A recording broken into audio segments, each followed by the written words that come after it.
Are you sure that wasn't very confident sounding? I was muted on my end, but you can be heard, and now we're both heard. Okay. So, All right. Good. because as I was Well, as long as talking, the I little meter wasn't going off. I was like, oh shit. got it. Right on. Fun fact, that's why I say that every time to make sure that we're unmuted. Well, it's become like a part of the show. You can't start the show if you don't say we're live. That's right. That's right. Yeah. You need like a soundboard if you're not Yeah, here or something to exactly. do that. Claire's supposed to be here. We're not really sure where Claire is.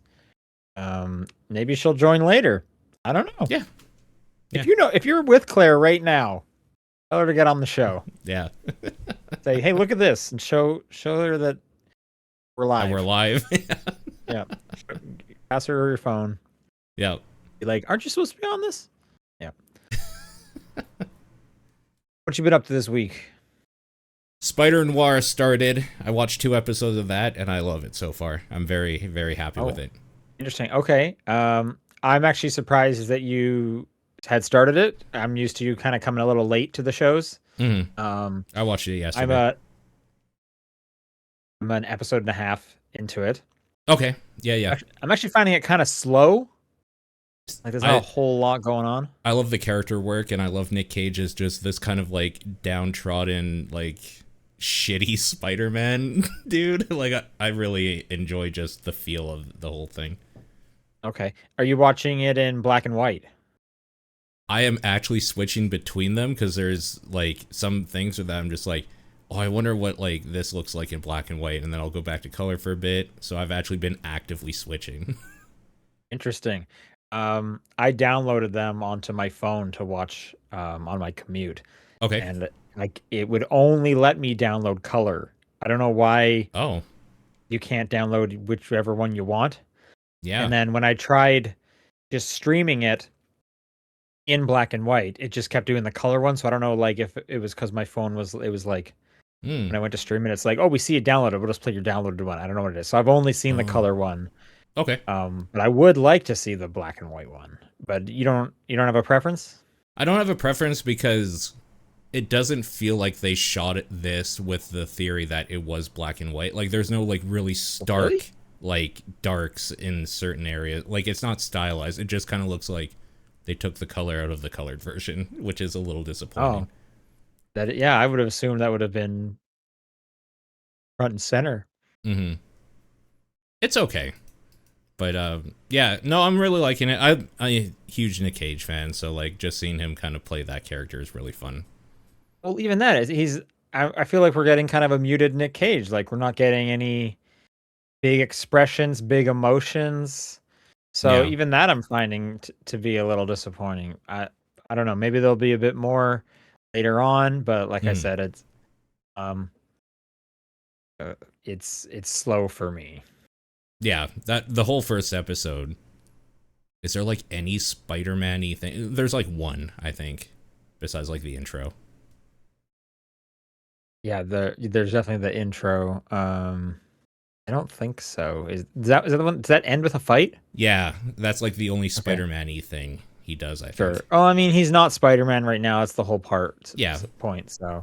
Yeah. All right. Yeah. Well, I guess we'll see how it goes. I was kind of surprised they dropped the whole thing. Yeah. Kind of odd for Amazon to do. They usually do like 3 episodes and then one at a time, or just one at a time. But they just dropped the whole thing out there. I think I prefer the one at a time structure. Yeah, especially because you watch a lot of things, so then you can split it up throughout your week. You don't have to just feel like you go straight into 8 episodes of something. Right? Yeah, like I just need to like watch this as fast as I can before spoilers get out there or something like that. Yeah, for sure. Yep. All right, before we get into the show, just a reminder, we got the Instagram channel where all the video game crimes are going up on.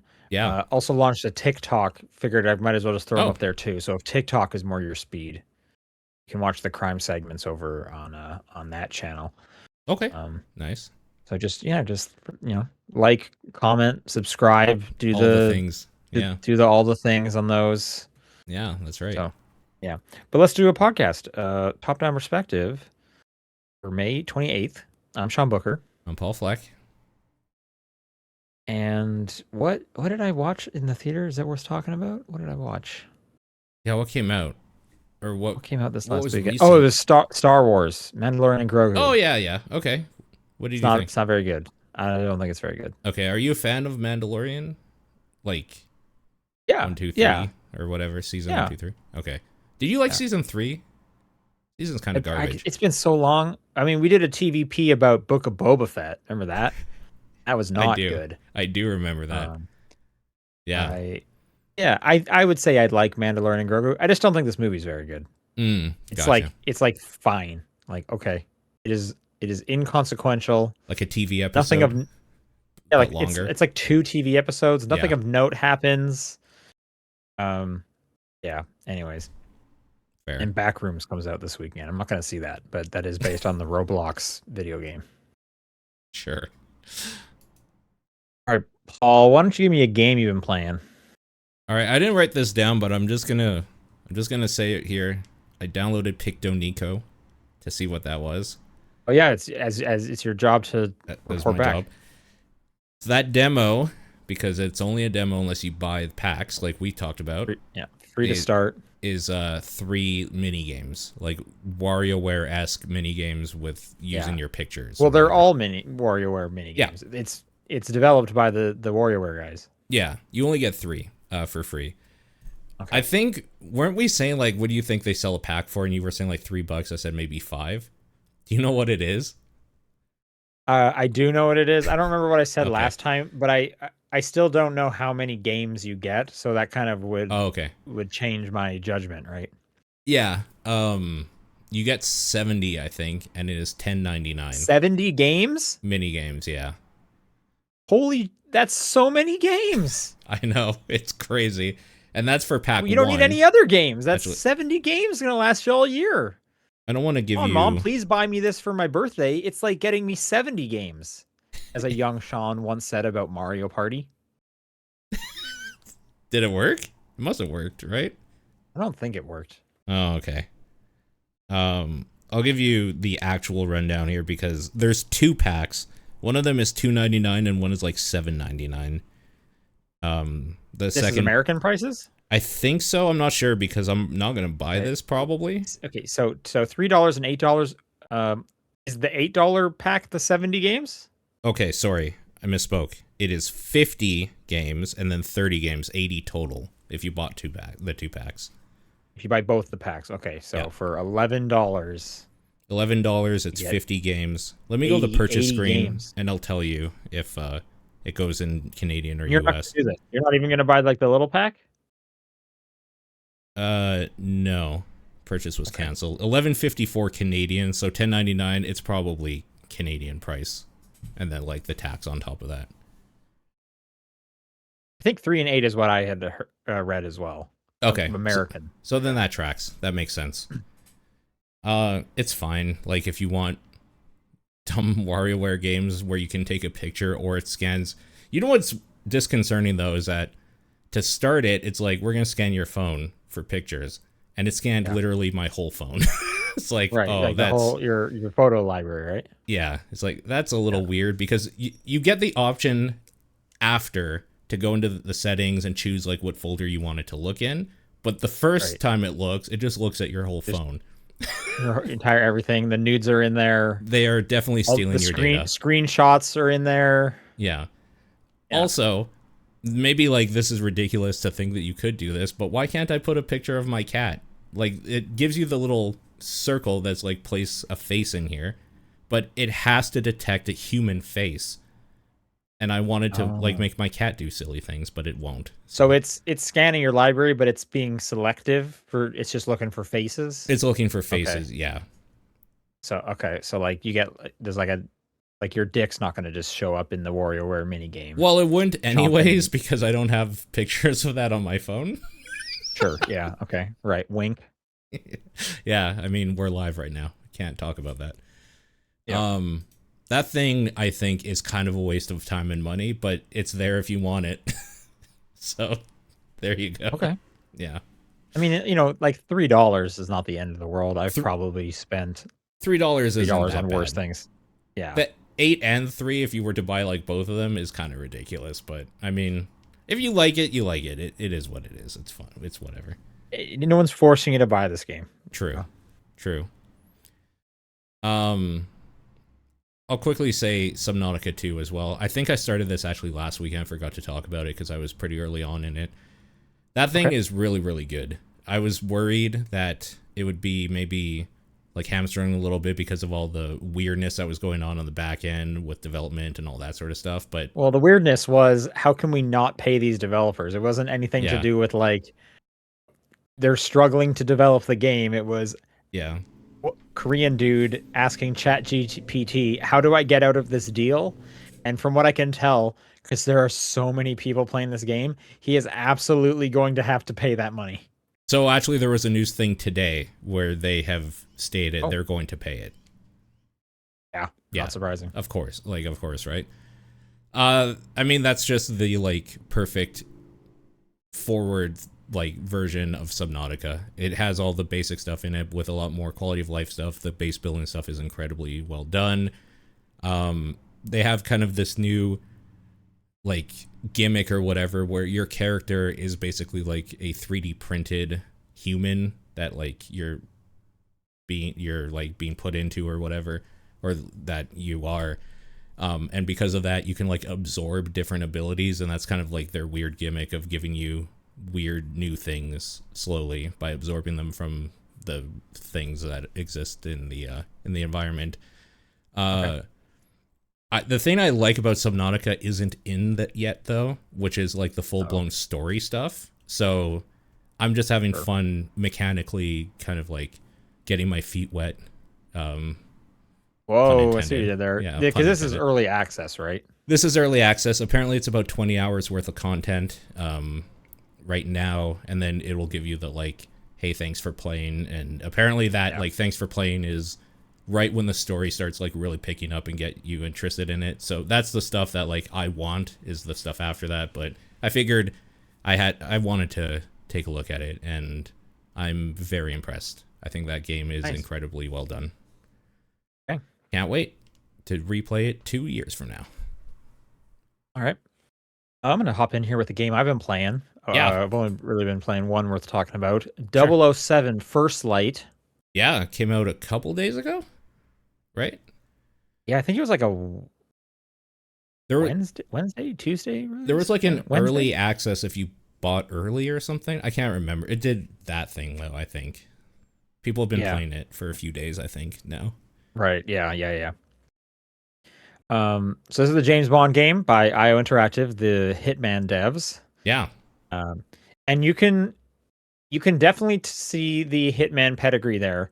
I will also liken it to just like Uncharted in terms of like you're like climbing on walls and stuff to get around there, and like kind of it's more of an action game.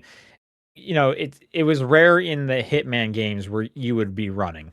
You're not really like running much. Mm-hmm. And if you were like climbing up something, like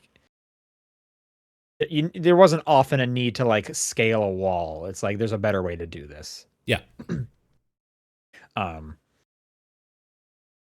will say so I've played like probably close to 2, maybe 3 hours of it, but I'm only on like the second mission because the tutorial is really long. Okay. So, and the way they're kind of doing the pacing, because they don't want to start you in this lengthy tutorial that is kind of slow, is there's like the prologue intro section where you're just like random helicopter dude.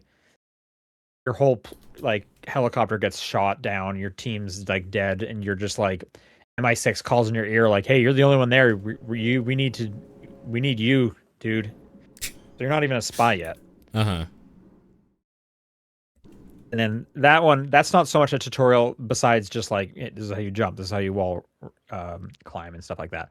Yeah. And you're kind of sneaking around like a large base to save some people. And then they bring you like, hey, we want to make you a spy. Here's the tutorial, stuff like that. So I've done all the tutorial stuff where it's a lot of like, here's what like a fake mission will be. We set up a bunch of guards. You got to try and get to the flag, go throughout the complex. And you're doing things like, oh, if I use my watch, it's a lot of like spy vision, whatever they're calling it, because you have special contacts in, of course. Yeah, sure. You can then use your watch to like zap something in on the ceiling that will like knock a guard out, and then you're walking by. It's a lot of stealth game stuff, but Yeah. there's this whole new mechanic where if you are like seen, you can bluff your way through this interaction. And you're like, oh, Interesting. I'm supposed to Okay. be here. Like, what's his name sent me to drop a package off. But you have like it's like a currency you have. You can't use it indefinitely for everything and stuff like that. Interesting. So that Okay. part's definitely unique from Hitman. And you do the tutorial part. Then the first mission is literally a nightclub, which the last Hitman had kind of this open nightclub area. Right. And I remember when because they announced their James Bond partnership pretty soon, I think after that last Hitman game came out. Mm-hmm. And the assumption was, oh, I bet it's going to be kind of like those more open areas they've been doing, like that nightclub stage or the murder mystery stage was another kind of big open one. I haven't seen there. Like I said, I've only done one full mission, and I'm at the beginning of another one, and I'm not even in it yet, so I can't see its format. So I haven't seen anything where Hitman would have like, what storyline do you want to play out, and then it would kind of walk you through, do this, this, this, and then you'll kind of get this ending, and there's a bunch of different. I haven't seen anything like that. It's kind of just been one thing, but I am at the beginning of it, so I don't know how big these stages get. But they've definitely set it up that this could scale to kind of any degree. And it's like, hey, you just need to like, for example, that first nightclub stage. They're like, hey, we need you to get to that second floor to like the VIP suite. How do you want to get up here? We know there's a staircase behind the bar, so you could try and sneak past the bartenders. Or we know there's like a patio overlook, so you could try and get up there. And then as I started walking around, I came across, I eavesdropped in on someone who said, oh, did you hear about that guy who climbed up behind the stage? He got kicked out. And then it's like, oh, that's a good idea. And then I just climbed up past that thing and was able to get to the VIP and stuff like that. Cool. Yeah. I think that's like one of the things that people love about the Hitman games too, right? Where they just drop you on a map. They're like, this is a guy you have to kill. You can do this and this. Just find a way to do it. So that makes sense that they would bring that over in a James Bond game. Yeah, I mean, I think everyone has been saying since the announcement, these are like the best pairing we've ever seen for like an IP and developer in video game history. Yeah.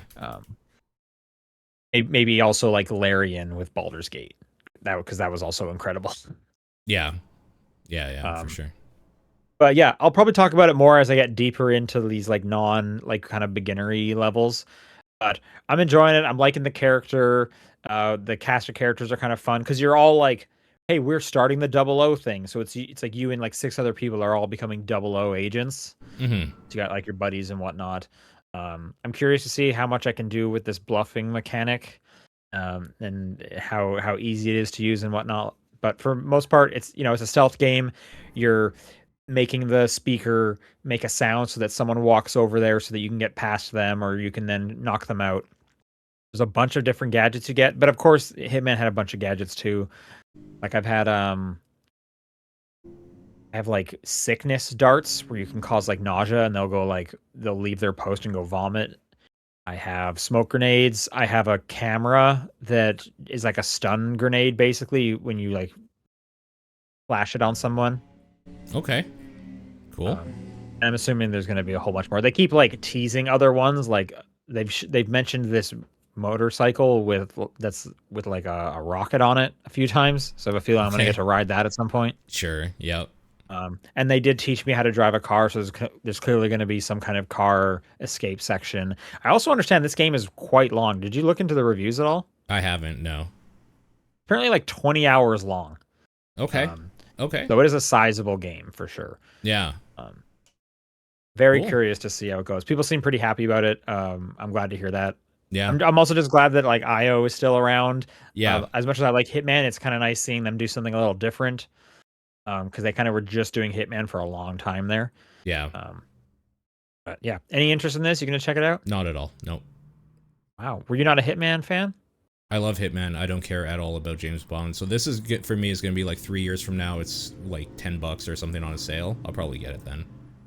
But it's so close to Hitman. What do you care if they're not calling him Agent 47? Because I mean, I don't care about the story. I don't care about any of that stuff. Like mechanically, it's probably fine, but I just don't care at all. Okay. Yeah. I'm glad I think if you're, people I are think liking it though. if you're a Hitman fan, I think you would. This is so close to it. Maybe without the disguises. I don't know. There's probably disguises later. Yeah, It's basically a Hitman game again. So, cool. okay. Well, what else have you been playing? A game that I've been looking forward to for a few years now came out kind of out of nowhere the other day, called Rose and Locket. It is a action platformer Western game where you are killing the deadly sins that are like monsters or whatever. There's kind of a through line going through it where you are a gunslinger who I don't know is dead or not, but your daughter's soul is locked in a locket. Her name is Rose, so that's why it's called Rose and Locket. And you make a deal with, I think, Envy to help free your daughter if you, like, basically take out a contract to kill all the other sins.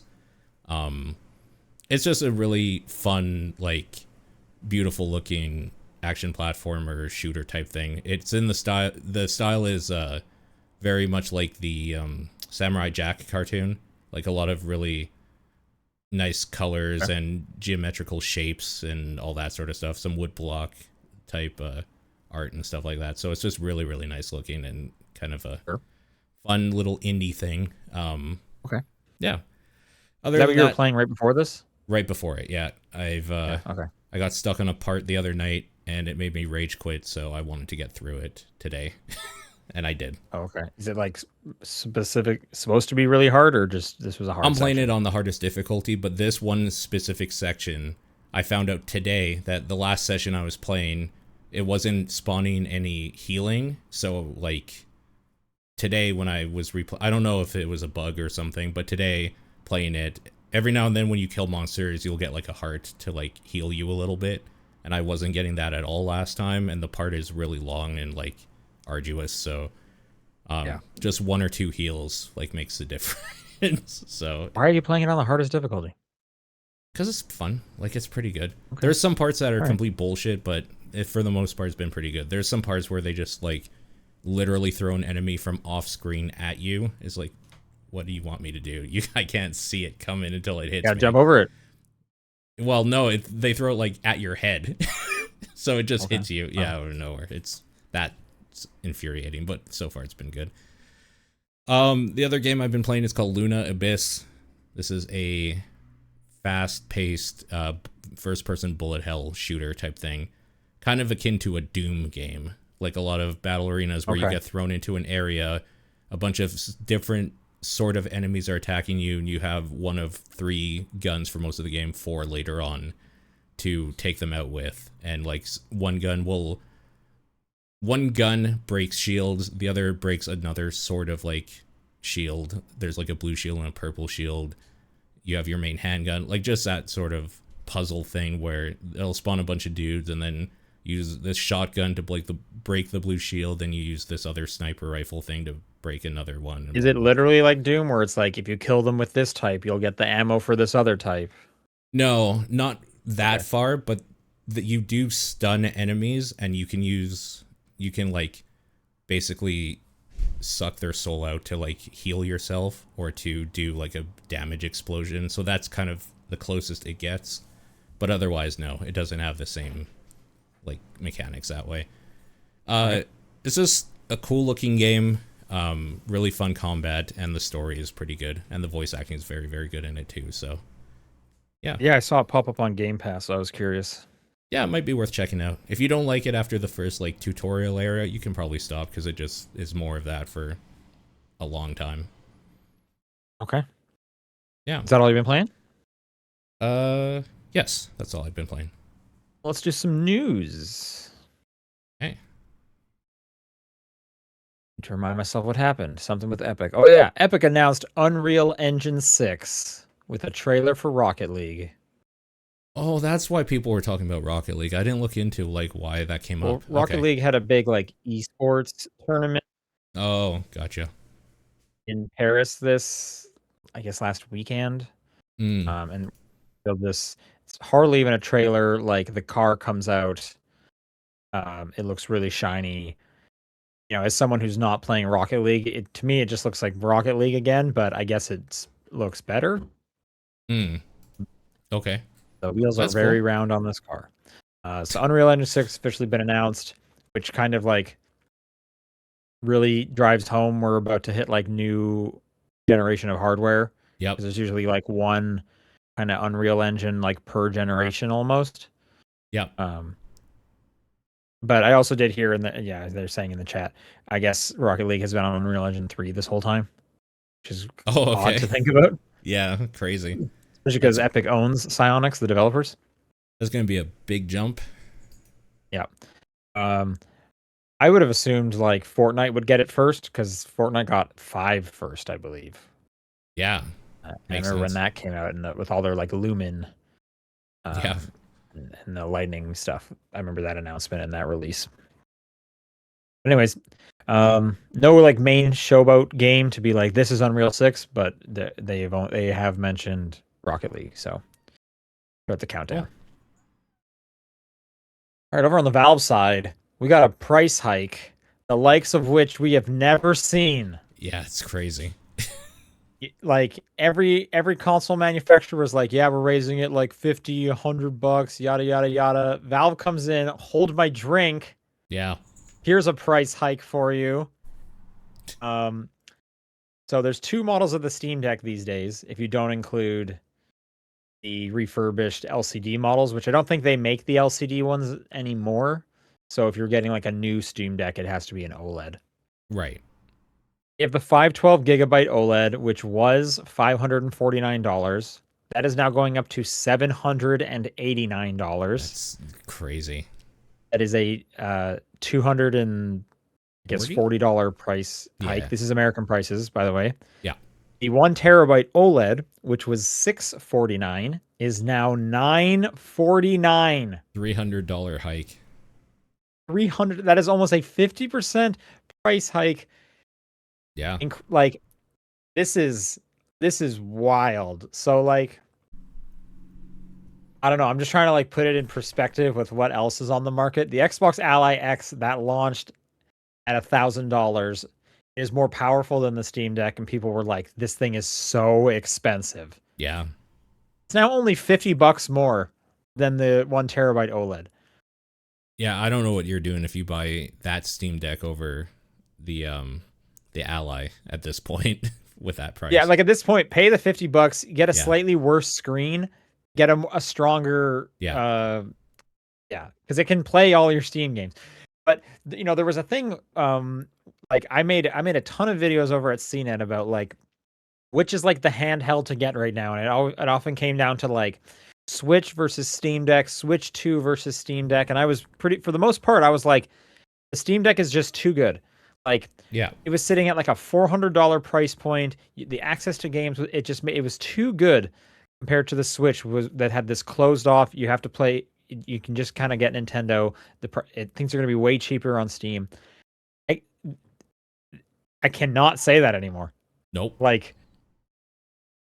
I remember when they stopped doing the LCD models, and it's like this kind of changes things because there was no longer a $400 model, and like the minimum was now like 5 something. I guess it Yeah. was this 550. It was like that because that was a huge price jump. It's now $789. This is more expensive than like consoles. Like I think you can get like a PS5 for less than these prices easily. Yeah, probably. You could probably get close to getting like a PS5 and a Switch 2 for the price of this 1 terabyte OLED. It would be pretty close, I'm assuming, at this point. Yeah.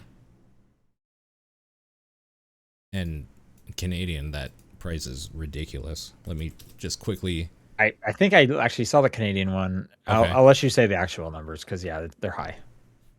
Yeah, okay. Let me go to converter here. What was it again? 949? In American? Yeah. Yeah, 949 is the new 1 terabyte. So that is in Canadian. Oh my god, stupid site. You're not just using Google? No, I don't use Google. No, I'm just kidding. I just had this open already because I was going to do the conversion. It's $1,300 roughly. A little over. Yep. 1,300 Canadian dollars. What a waste. Crazy. Absolutely crazy. Like, and this is old hardware, right? Like the Steam Deck. Yeah. It's not even like that recent. Like that is a few years old at this point. It's absolutely crazy. Yeah. I don't even know like what I'm recommending these days. Like if someone wants at this point, I guess if you want a handheld, my recommendation would be get the Switch 2. Because at least you're saving like over $200. Yeah. Which is, you're not going to get as many games on it, but you're saving $200. So yeah. This when this did go up, there are some refurbished LCD models for significantly cheaper. I mean, that's the one to get. Absolutely, get yourself a used one. I just can't recommend this thing. I love the Steam Deck.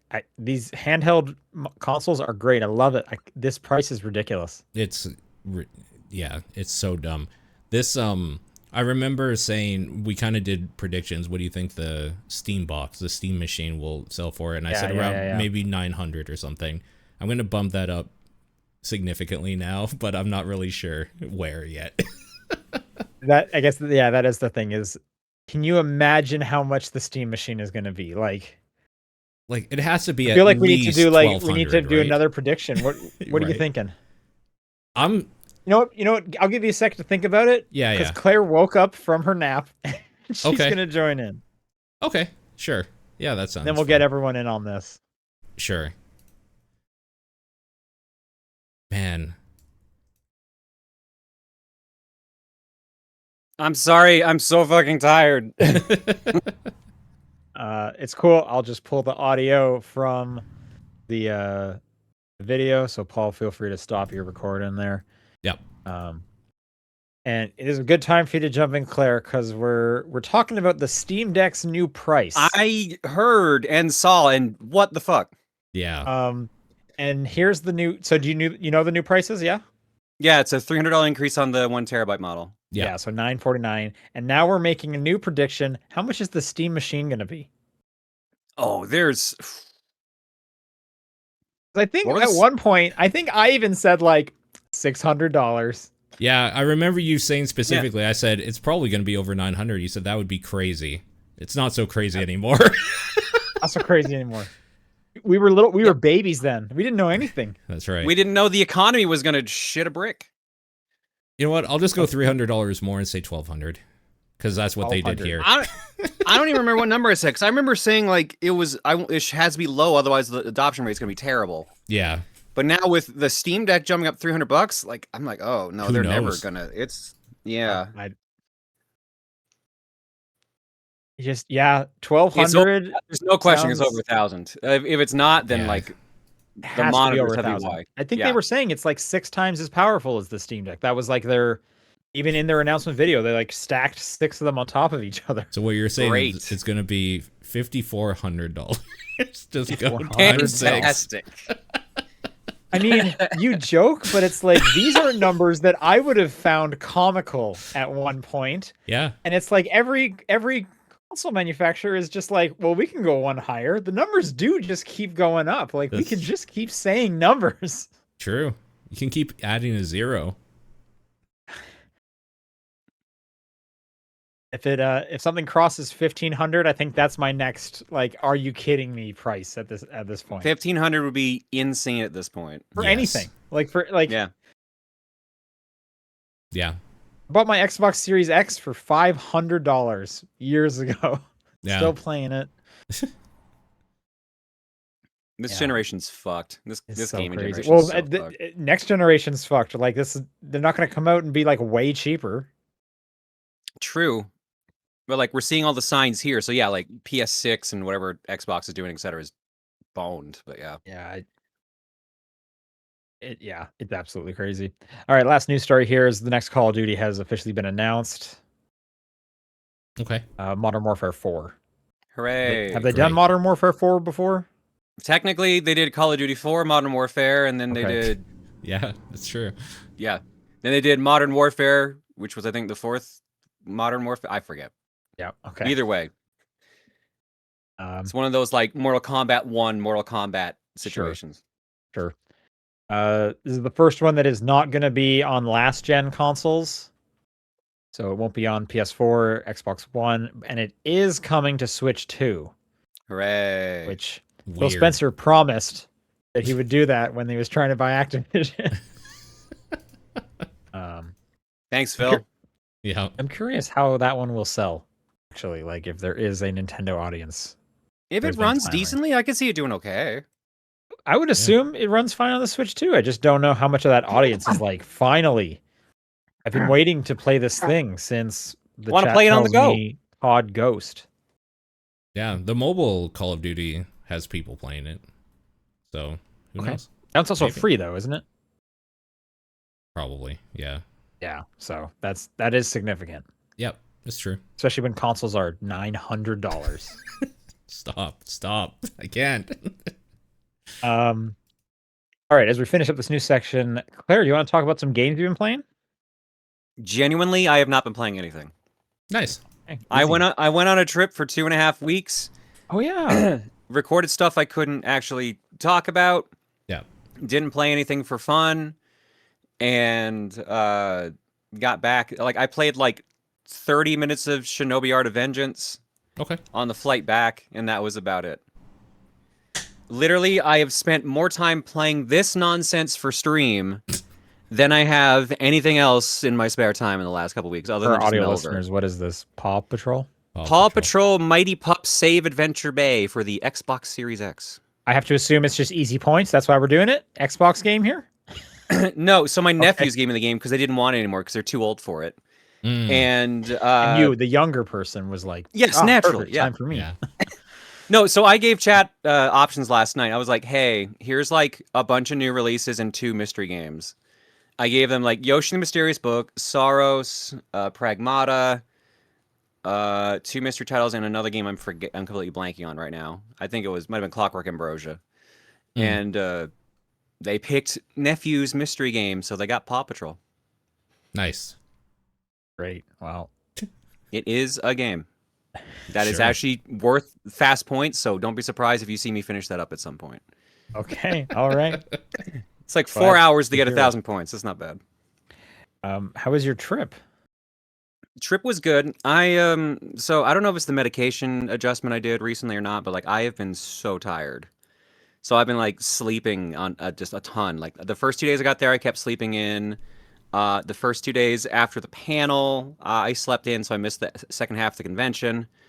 I've slept a bunch since I got back from the trip, so I don't know if I'm fighting off something or if I'm just trying to readjust my medication or I'm just that sleep deprived, which is probably actually sick the case. Or something. Yeah, I don't know. I hope I'm not sick, but I kind of sound stuffy right now because I just ate, so I wouldn't be surprised if I at least sound like it. Okay. All right. Well, then that means it's time for video game crimes. I'm just in time. Just in time, yeah, to pass judgment. This is a recurring segment where we look at possibly criminally bad video game design and pass judgment in the hopes of fixing video games. This week is nothing can fix video games anymore. Nothing can fix They're video all games. dead. Yeah, that's true. Yeah. They're all gone. Yeah, this week's crime is the Steam Deck's price point. Yeah, honestly, yeah. This week's crime is rubber banding AI that we see in racing games. Pretty much all of them, every single one. Sure. Obviously, I've been playing a lot of Forza Horizon 6, so it's top of mind for me. So let's bring it to the panel. Is this a crime? Is there a reason for it? Like, what do we think here? There is a reason for it.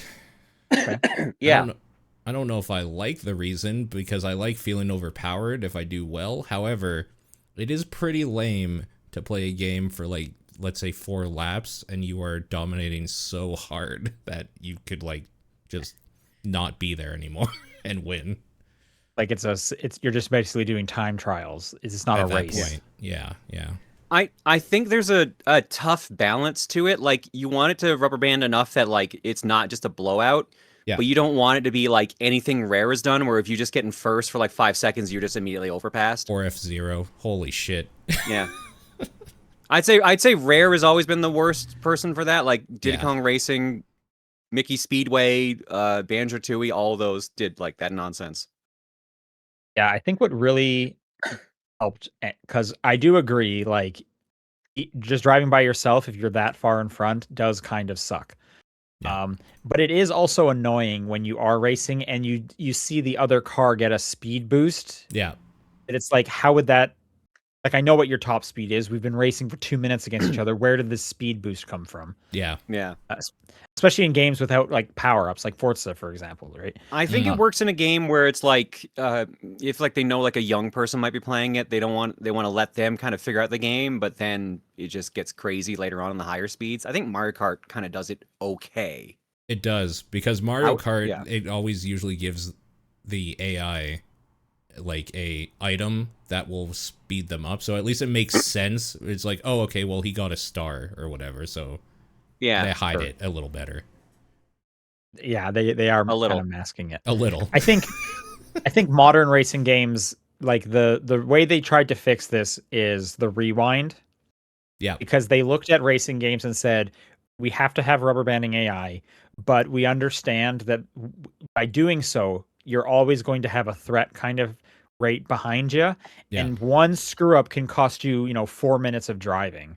So we need to give people rewind. Like, it is hard going back to racing games that don't have a rewind anymore, because of like how aren't there only it a is. handful that have that? Like the Forza Horizons, the Dirt games used to do it, I think. Yeah, no, the Crew Motorfest does it. I feel like any modern ones, like, they do it now, unless it's like a kart racer, where it's kind of more about like the battling and whatnot, and you have other items to try and do that. I feel like most modern racing games, they have just put in the rewind, because it is like I said, it's infuriating doing 99% of a race, taking one corner poorly, and then just having like 6 cars blow past you. Yeah. Yeah. But does that make up for the rubber banding? Like, are we about to say, well, it's not a crime because they put in this other thing, or should it still be considered a crime on its own? I think it depends on how it's executed, and I'm going to be perfectly honest. Most racing games execute it poorly. Yeah. Okay. So how would you execute it? What's the ideal way to do it? You have to have a sense where, like, the closer they get to you, the more they balance it out. Like, let's say if we're doing pure rubber banding, like if you're half a lap ahead, they get like a 30% speed boost. But once they're like 5 seconds behind you, they should be going back close to normal speed at that point. Like, you need stat adjustment based on pure position, or you need item balance based on pure position. Otherwise, it's just not fun. What do you think? So Paul? yeah, I would probably say, like, because most people don't do it well, I'd say it is a crime. Okay. Yeah. I mean, I don't think inherently rubber banding is a crime, so I would probably lay on that side. And then where I'm coming down is, I just don't see how you can't have it. Even if it is annoying, not having it, I think, would be worse.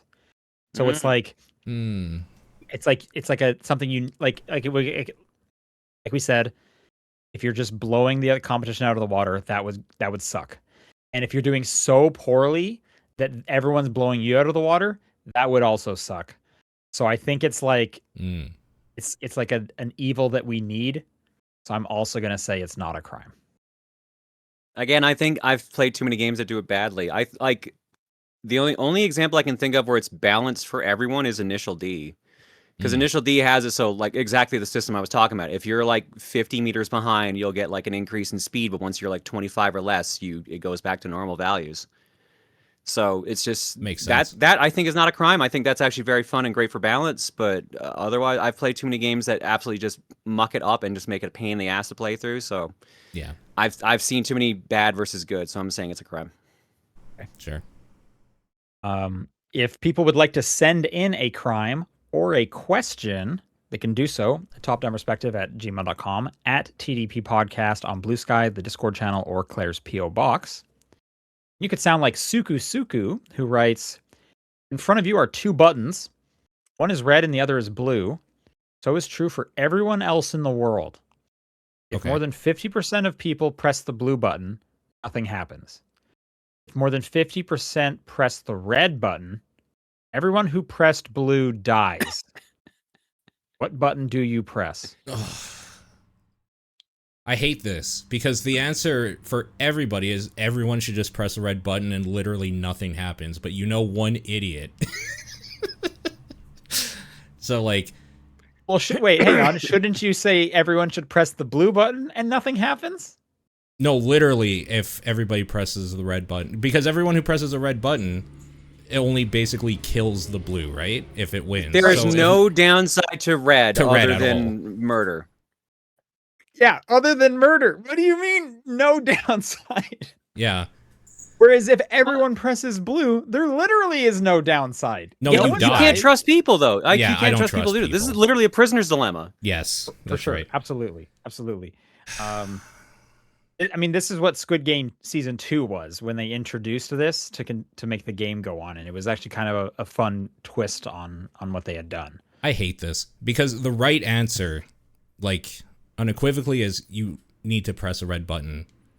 That being said, the right answer unequivocally is you press the blue button. No, the right answer is the red button. The red button. Because if everyone presses the red button, nothing happens at all. But, okay, in your scenario, right? No.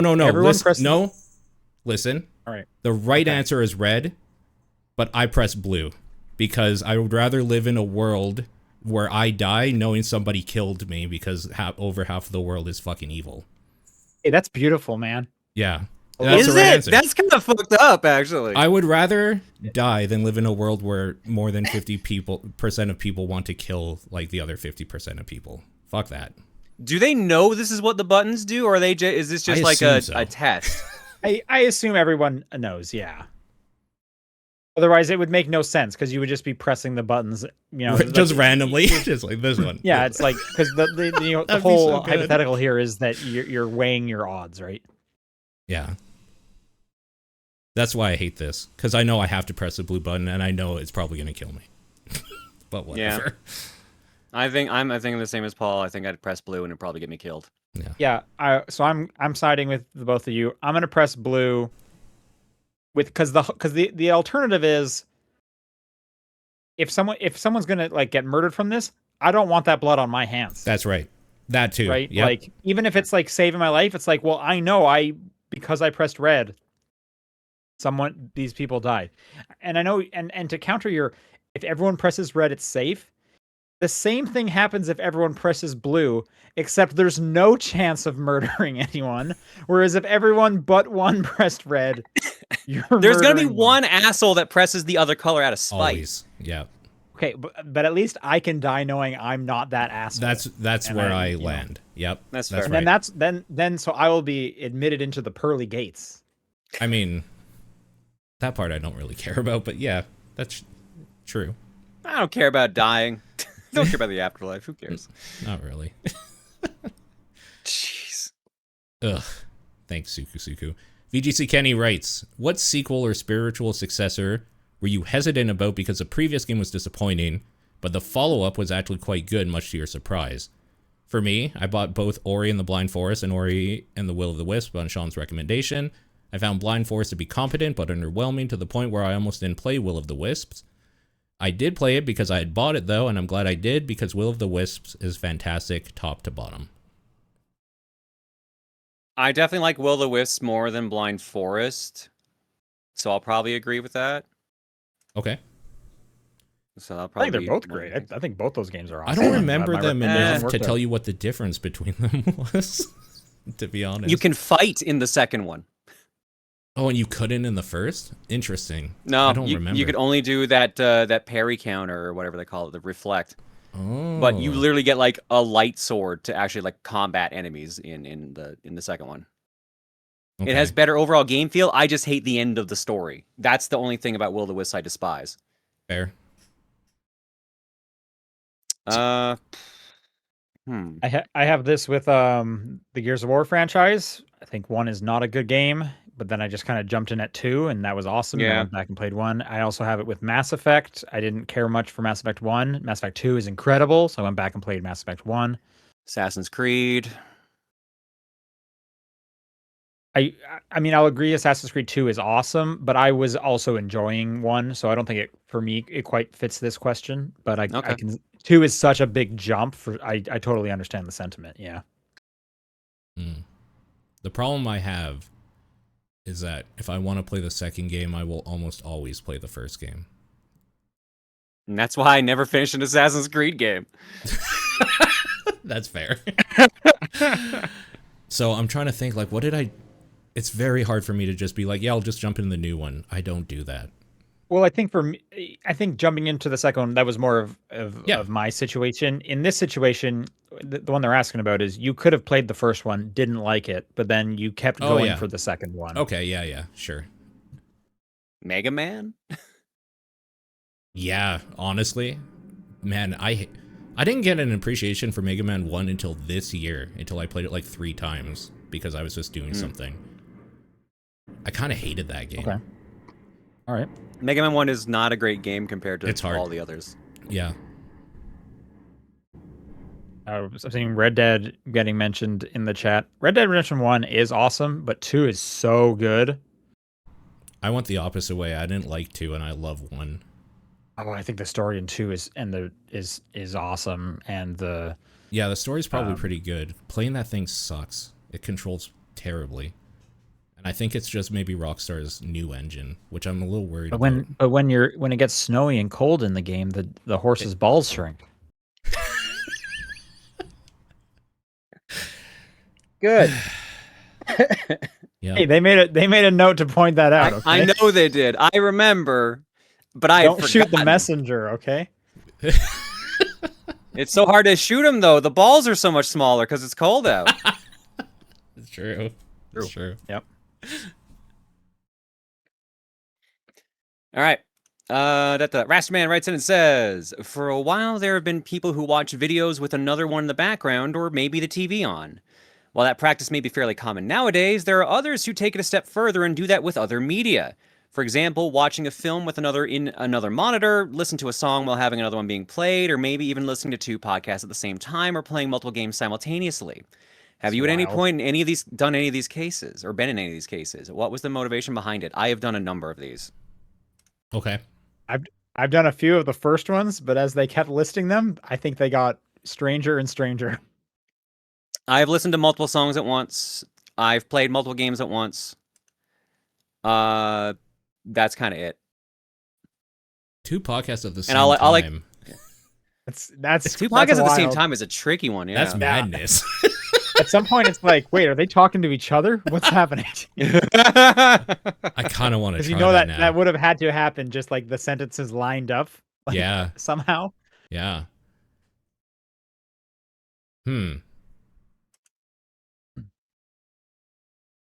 I don't think I do this too often. The closest is I'll definitely like play a game with like a TV show going on. Yeah. Usually something like not really with like a storyline or whatever. Like I'll put on, the equivalent of like a sports game where you don't have to pay that much attention. And then I'll have something on like my Switch or something like that. I'll do that pretty regularly. Yeah. Obviously podcast game is a thing for sure. Sure. 2 podcasts, 2 songs at the same time. Claire, why were you doing that? I was too lazy to turn one of them off, and honestly, the mix was kind of like a pretty good mashup, so I left it. That's happened to me too, actually. I've done that before. Yeah, that's hilarious. Huh. Okay, Phantom Magus writes, which game has your favorite use of the microphone? Lifeline.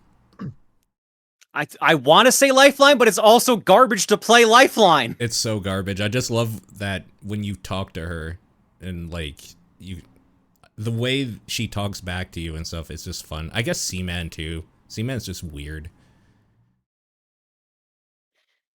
I want to say Lifeline, but it controls like shit. But like it also is the most interesting way of doing it. Yes. So like an actual answer is Rock Band, but oh yeah, of course. Lifeline. Actual good one, Rock Band. Okay, sure. Yeah. That's because I was gonna say, like, I feel like the most ones I've done, it's kind of sucked, where it's been like, "Hey, you Pikachu," and it's like, is this even working? Hey, you Pikachu does not do a great job. Lifeline does not do a great job. Seaman does an all right job, honestly. Seaman might be the best non-music based use of the mic. Oh no, shoot. What was that game that came out last year? It was like you're a wizard, and the more you yell, the stronger your spells are. I think that might actually be the one. I forget the name of it, but some podcast I was listening to was talking about it, and I don't remember the name of it. That would be my more like indie choice. Yeah, because I think that is such a neat idea. I actually do have another Resident Evil DS. There's a part where Richard is dying, and in the rebirth version, you have to give him mouth to mouth, which means you have to breathe rhythmically into the mic. You know, this is, I was about to say, every time it happened on the DS, I hated it. Yeah. Because a lot of the times I was like commuting to work on a train, and it's like, no, I'm not about to talk to this thing around a whole bunch of people or blow into it. Like, I remember playing some of the Ace Attorney games, and they were like, you got to blow the fingerprint dust off of the fingerprint, and it's or like a candle out or something. I am not doing that. Yeah, that shit is just funny to me. That's so funny. Good old Feel the Magic. Yep. All right, that's going to do it for questions. Again, if you want to send in a question for next week, topdownperspective@gmail.com, at TDP Podcasts on Blue Sky, the Discord channel, or Claire's P.O. Box. What is your game of the week? Luna Abyss. Paw Patrol, baby! Hell yeah. And mine's going to be 007 First Light. Thanks everyone for listening. We'll see you next week. Bye. Bye, everybody.